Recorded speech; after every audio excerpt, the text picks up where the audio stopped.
cakap. Kau dengar bagi bahasa benar yang dekat bos. Kau tak siap.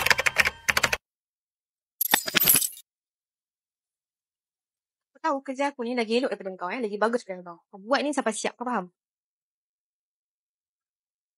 Bos. Bos, saya masuk ya?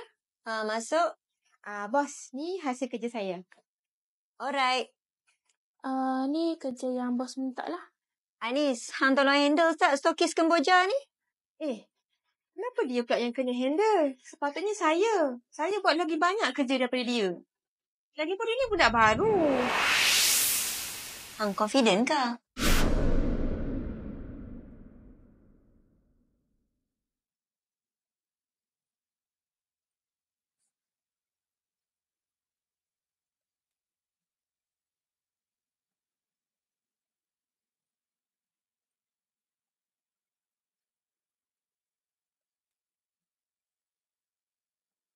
Sorry, bos.